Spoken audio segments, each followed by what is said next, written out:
खाने वाली चुड़ैल। रात को अचानक राधिका मौसी को किचन से कुछ गिरने की आवाज आई। उन्होंने बाहर निकल के देखा तो किचन में उन्हें कोई सफेद साड़ी में दिखा।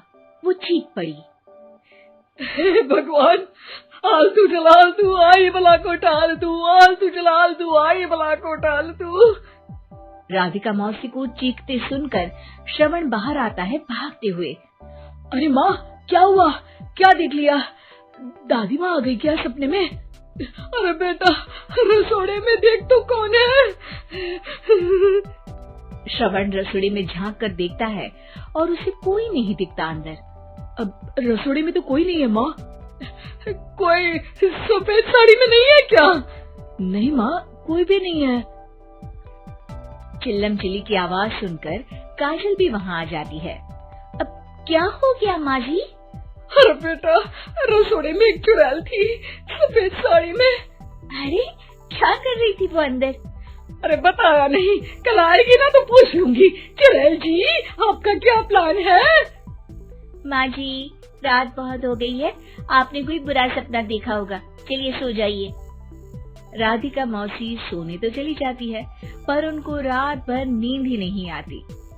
वो कुछ भी उलझुल बातें सोचने लगती है। कहीं चुड़ैल की वजह से तो घर में टेंशन नहीं हो रहा, कहीं उसी की वजह से तो वो दादी नहीं बन पा रही। सुबह जब राधिका मौसी रसोड़े में छानबीन करती है तो पाती है कि नींबू का अचार गायब है। चुड़ैल नींबू का अचार ले गई, मुझे तो ठीक नहीं लग रहा कुछ।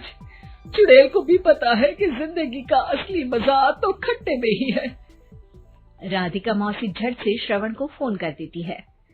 बेटा, मुझे समस्या समझ में आ गई है, हमें एक तांत्रिक की जरूरत है। अरे क्या बोल रही हो माँ, तांत्रिक की क्या जरूरत है? आप पूजा पाठ तो कर ही रही हो ना। आलतू जलालतू मंत्र सारे फालतू जैसे कुछ मंत्र पढ़ो, चली जाएगी अपने आप चुड़ैल। अरे नहीं बेटा, कभी चुड़ैल को कम नहीं समझते। अरे तुझे पता भी नहीं चलेगा कि कभी वो छल करके काजल की जगह घर की बहू खुद बन जाएगी। क्या माँ, कुछ भी बोल रही हो? कहाँ काजल और कहाँ चुड़ैल? वैसे एक बात बताओ, काजल को अगर गाने के लिए बोल देना तो चुड़ैल काजल की आवाज सुनकर घर तो क्या, धरती लोग छोड़कर चली जाएगी। तुम ना पढ़े लिखे बच्चे हर चीज को मजाक समझते हो। तुम रहने दो, मैं खुद ही तांत्रिक को बुला लेती हूँ। अच्छा सुन, शाम को इमली लेके आना। क्या है कि चटनी खाए बहुत दिन हो गए है ना?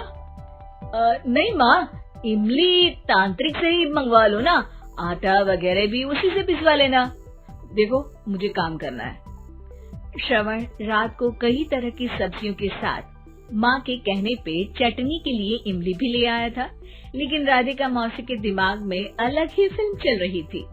उन्हें अब सिर्फ शक ही नहीं यकीन होने लगा था कि शायद चुड़ैल ने श्रवण पर अपना जाल बिछा दिया था, जिस वजह से श्रवण उनकी बात ही नहीं मान रहा था। पर कोई नहीं, आने वाली रात में राधिका मौसी खुद तैयार हो गई चुड़ैल को पकड़ने के लिए। रुद्राक्ष की माला, तुलसी का पत्ता, हनुमान चालीसा सब हाथ के पास ही था, बस चुड़ैल का इंतजार था। और जैसा राधिका मौसी ने सोचा था वैसा ही हुआ। वो चुड़ैल उस रात भी आई, पर वो राधिका मौसी से तेज निकली और राधिका मौसी के उससे पकड़ने के पहले ही वो भाग खड़ी हुई।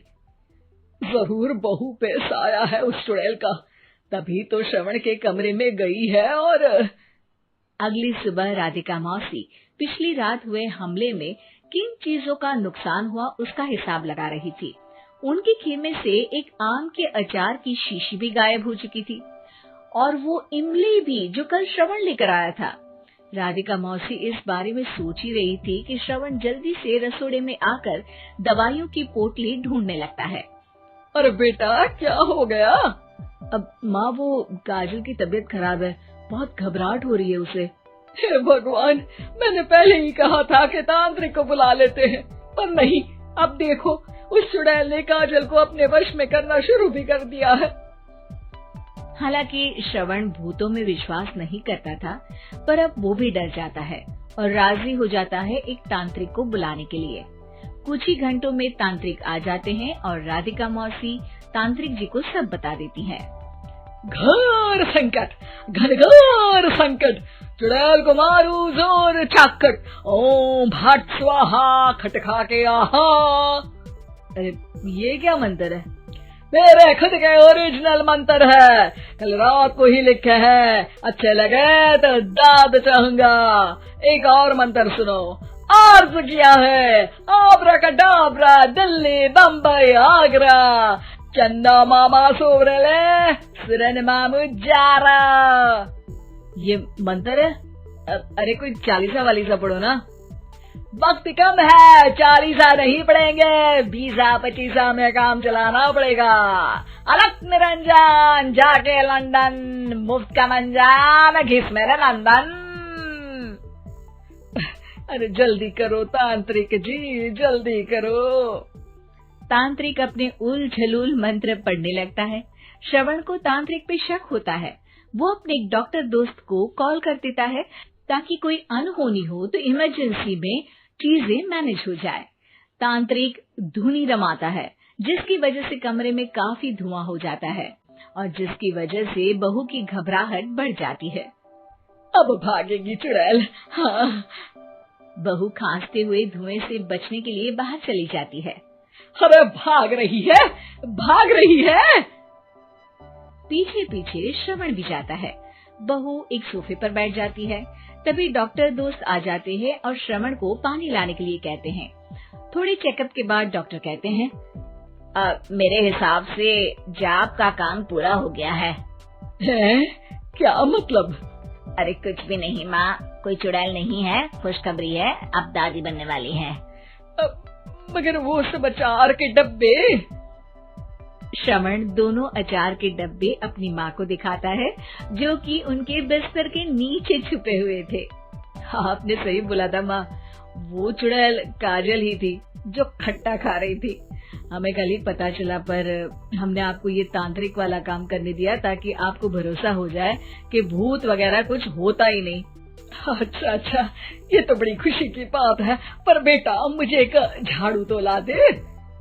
क्यों माँ? ये तांत्रिक का भूत उतारती हूँ मैं।